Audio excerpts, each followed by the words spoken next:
En esta oportunidad escucharemos el libro Los Pactos Divinos, una exposición de la revelación del Pacto Eterno de Gracia a través de las Escrituras, por el pastor y teólogo bautista inglés Arthur W. Pink. Introducción. Ante una lectura simple de la Escritura, se podrá ver que los pactos ocupan un lugar notorio. La palabra pacto aparece al menos 25 veces en el primer libro de la Biblia y muchas otras en los demás libros del Pentateuco, en los Salmos y por los profetas. Tampoco es una palabra inusual en el Nuevo Testamento.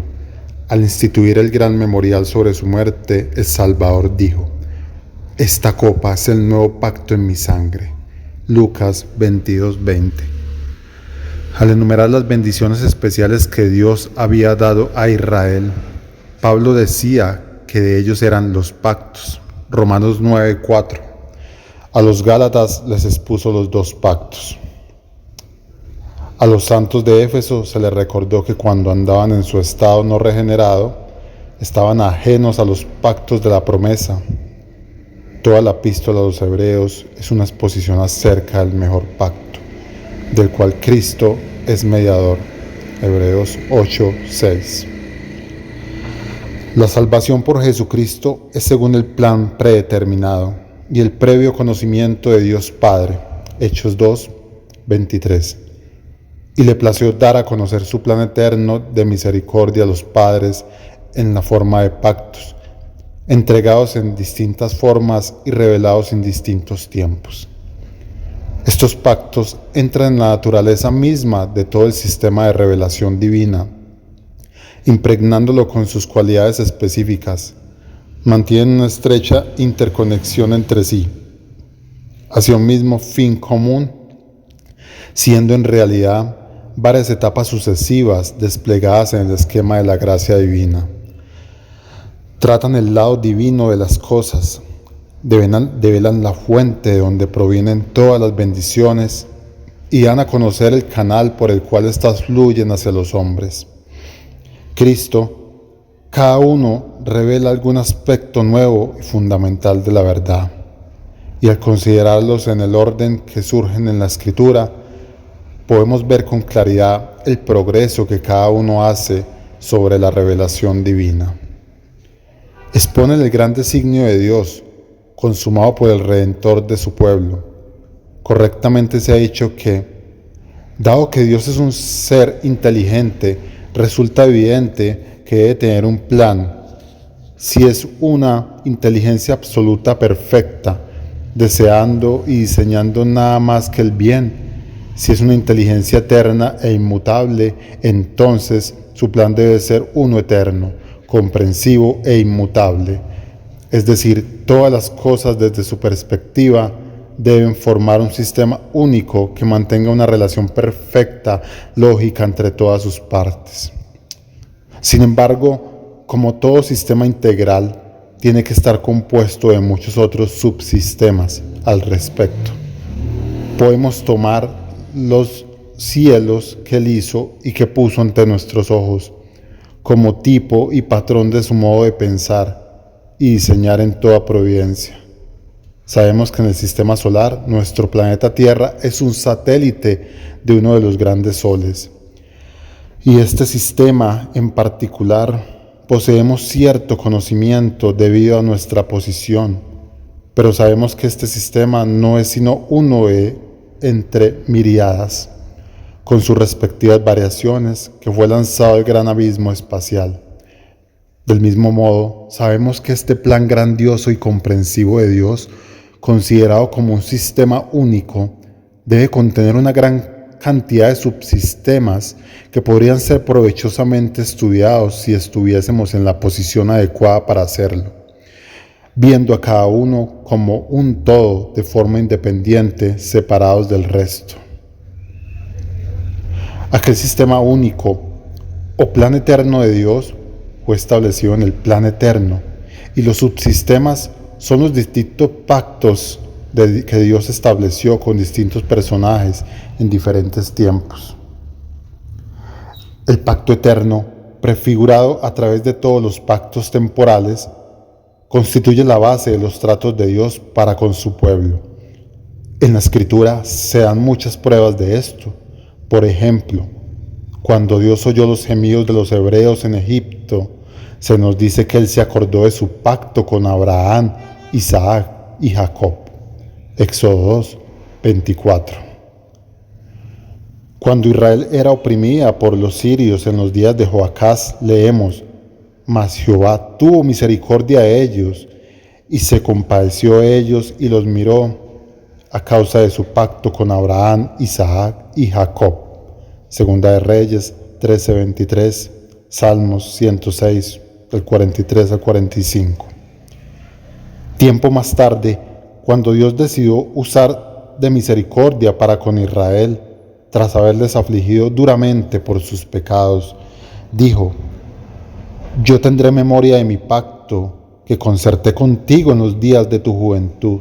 Ezequiel 16, versículo 60. Como dijo el salmista: he dado alimento a los que le temen, para siempre se acordará de su pacto. Salmo 111, 5. La misma verdad gloriosa de que el pacto es el fundamento desde donde surgen todas las obras de gracia dadas por Dios es expuesta en el Nuevo Testamento.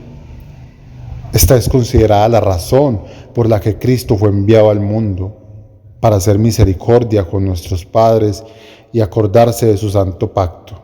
Lucas 1, 72. Notable es también aquel texto de Hebreos 13:20 que dice: y el Dios de paz que resucitó de los muertos a nuestro Señor Jesucristo, el gran pastor de las ovejas, por la sangre del pacto eterno. Otra ilustración de este mismo principio la hallamos en Hebreos 10, 15 y 16. Y también el Espíritu Santo nos da testimonio, porque después de haber dicho: este es el pacto que haré con ellos después de aquellos días, dice el Señor. Pondré mis leyes en sus corazones y en sus mentes las escribiré. Se demuestra así que todas las bendiciones y el trato de Dios para con su pueblo están basados en su pacto. Todo cuanto en la Escritura se dice que se nos concede por medio de Cristo, significa que Él lo es en virtud del pacto que Dios concertó con Cristo como cabeza de su cuerpo místico. De igual modo, cuando se dice que Dios se comprometió mediante juramento con los herederos de la promesa, por lo cual Dios, deseando mostrar más plenamente a los herederos de la promesa la inmutabilidad de su propósito, interpuso un juramento. Hebreos 6, 17. Lo hace en función de su compromiso pactal. De hecho, ambos términos están interrelacionados, por cuanto en la Escritura pacto muchas veces es mencionado como juramento y pactar es también expresado como juramentar, para que entres en el pacto con el Señor tu Dios y en su juramento que el Señor tu Dios hace hoy contigo. Y no hago solo con vosotros este pacto y este juramento. Deuteronomio 29, 12 al 14. Acordaos de su pacto para siempre, de la palabra que ordenó a 1000 generaciones, del pacto que hizo con Abraham y de su juramento a Isaac. Primera de Crónicas 16, el 15 al 16. E hicieron pacto para buscar al Señor, Dios de sus padres, con todo su corazón y con toda su alma, y juraron al Señor con gran voz, y todo Judá se alegró en cuanto al juramento. Segunda de Crónicas 15, el 12, 14 y 15. Ya se dijo suficiente como para impresionarnos sobre la relevancia de este tema y de lo importante que es para nosotros arribar a un correcto entendimiento de los pactos divinos. Entenderlo será indispensable para correctamente el Evangelio, porque todo aquel que ignore la diferencia fundamental que hay entre el pacto de obras y el pacto de gracia se hace inepto para el evangelismo. Pero ¿quién de nosotros entiende con claridad los distintos pactos? Háblale del tema al predicador promedio y enseguida te darás cuenta que estás hablando en otro idioma. Son muy pocos los que hoy en día disciernen qué son los pactos, qué relaciones guardan entre sí y sus implicaciones sobre el propósito redentor de Dios. Dado que los pactos pertenecen a los rudimentos de la doctrina de Cristo, ignorarlos pondrá un oscuro velo sobre todo el sistema evangélico. Durante los flamantes días de los puritanos, tal como lo evidencia sus escritos, los pactos recibieron una atención considerable, sobre todo las obras de Ussher, Whitsius, Blake y Boston. Pero hay, excepto por unos pocos calvinistas, sus portentosos volúmenes cayeron en el descuido común hasta surgir al final una generación sin luz al respecto. Esto hizo que fuera más fácil para ciertos hombres imponer sus extravagancias y vulgaridades. Les hicieron creer a sus pobres oyentes incautos que habían hecho un grandioso descubrimiento en cuanto a dividir correctamente la palabra de verdad. Tales hombres barajaron la escritura hasta acomodar los pasajes referidos a los pactos y así dividir el tiempo arbitrariamente en 7 dispensaciones y dividir la Biblia en función de cada una de ellas. Con cuánta superficialidad y nocividad se expanden sus descubrimientos entre las masas, demasiado populares como para ser de algún valor real. En la Biblia Scofield, donde se mencionan no menos que 8 pactos, absolutamente nada se dice del pacto eterno. Si alguno cree que exageramos en cuanto a la ignorancia que hoy prevalece sobre este tema, le sugiero que haga esta pregunta a sus amigos cristianos más instruidos y que vea cuántos son los que pueden dar una respuesta satisfactoria al respecto. ¿Qué quiso decir David cuando dijo: en verdad, ¿no es así mi casa para con Dios? Pues Él ha hecho conmigo un pacto eterno, ordenado en todo y seguro. En 2 Samuel 23:5. ¿Qué significa? Los secretos del Señor son para los que le temen y Él les dará a conocer su pacto. Salmo 25:14. ¿Qué quiso decir el Señor cuando habló de los que mantienen firmes en su pacto? Isaías 56:6. ¿A qué iba Dios cuando dijo al mediador: y en cuanto a ti, por la sangre de mi pacto contigo, he librado a tus cautivos de la cisterna en la que no hay agua? Zacarías 9:11. ¿A qué se refería el apóstol Pablo cuando hablaba del pacto previamente ratificado por Dios para con Cristo? Gálatas 3:17.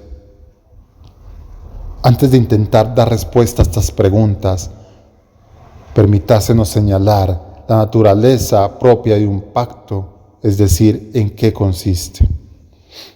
Es un acuerdo absoluto entre 2 personas distintas en cuanto al orden y dispensación de las cosas en su poder, en aras de un interés y provecho mutuos. John Owen. Blackstone, el gran comentarista en materia de ley inglesa, al hablar de las partes de un trato dice: tras las órdenes judiciales, usualmente se siguen los pactos o convenios, los cuales son cláusulas de acuerdo contenidas en un trato a través de las cuales cada parte puede estipular los términos o condiciones en virtud de ciertos hechos, o bien comprometerse a realizar o entregar algo a favor de la otra parte. Así pues, incluye 3 cosas a saber: las partes contratantes, los términos y el acuerdo vinculante. Para llevarlo a un lenguaje más simple, podemos decir que un pacto es comprometerse a un acuerdo mutuo en donde se promete determinado beneficio en caso de cumplidas ciertas condiciones. Leemos sobre David y Jonatán al concertar un pacto en 1 Samuel 18:3. Es evidente que significa que entraron en un pacto de carácter solemne ratificado mediante juramento, 1 Samuel 20:17. El cual, en vista de la amabilidad de Jonatán al avisarle a David sobre los planes de su padre y posibilitar así su vida, le prometía que, cuando este último ascendiera al trono, mostraría misericordia a su descendencia. 2 Samuel 9:1. Otra vez en Primera de Crónicas 11:3 se nos dice que todos los ancianos de Israel, quienes antes se le oponían, vinieron a David y entonces concertó un pacto con ellos. Bajo la luz de 2 de Samuel 5:1-3. Evidentemente significaba que, como él era quien guiaba a sus ejércitos contra el enemigo común, estaría entonces dispuestos a someterse a él como su rey. Una vez más, en 2 de Crónicas 23:16 leemos del sacerdote Joiada, pactando con el pueblo y con el rey que sería un pueblo de Dios, algo que en vista a cómo continúa es obvio que denota que accedió a concederle ciertos privilegios religiosos a cambio de que ellos se comprometieran a destruir el sistema de oración de Baal. Una atenta consideración de estos ejemplos humanos nos permitirá entender un poco mejor los pactos de Dios. Ahora bien, como indicamos anteriormente, todos los tratos de Dios con el hombre tienen su fundamento en la relación pactal que guarda con él. Promete ciertas bendiciones en base a determinadas condiciones. Siendo esto así, es que G. Bishop dijo: queda claro que únicamente pueden haber dos y solo dos tipos de pactos entre Dios y el hombre. Uno basado en lo que éste debe obrar para su propia salvación y el otro basado en aquello que Dios hará en orden de salvarlo. En otras palabras, un pacto de obras y un pacto de gracia. Tal como todas las promesas del Antiguo Testamento, se resumen en dos principales: la venida de Cristo y el derramamiento del Espíritu. De igual modo, todos los pactos pueden reducirse a dos, todos los demás subordinados siendo tan solo confirmaciones o sombra de ellos, teniendo que ver con las formas en que aquellos fueron administrados. De esta manera, en los capítulos siguientes trataremos en primer lugar el pacto eterno o pacto de gracia que Dios concertó con sus escogidos a través de la persona del mediador y cabeza de ellos.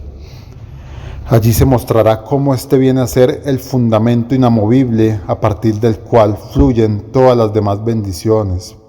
Luego consideraremos el pacto de obras que el Creador hizo con toda la raza humana en la persona de su cabeza federal. Además enseñaremos cómo ese pacto debió ser quebrantado antes de que pudieran ser derramadas las bendiciones acordadas en el pacto de gracia. A continuación nos detendremos brevemente en el pacto que Dios hizo con Noé y después ya de forma más profunda en el concertado con Abraham, a través del cual fue prefigurado el pacto eterno. Más adelante consideraremos el pacto sinaítico, que es un pacto más difícil. Se verá como una confirmación del pacto de obras y en su relación particular con el aspecto político de la nación israelita. También habrá que hacer algunas observaciones sobre el pacto davídico, donde en verdad nos sentimos en necesidad de mucha más luz. Y por último, señalaremos cómo el pacto eterno ha sido administrado bajo el antiguo y el nuevo pacto, o en ambas economías. Que el Espíritu Santo en su gracia nos guarde del error y nos haga aptos para escribir aquello que ha de ser para la gloria de nuestro Dios de pactos y para bendición del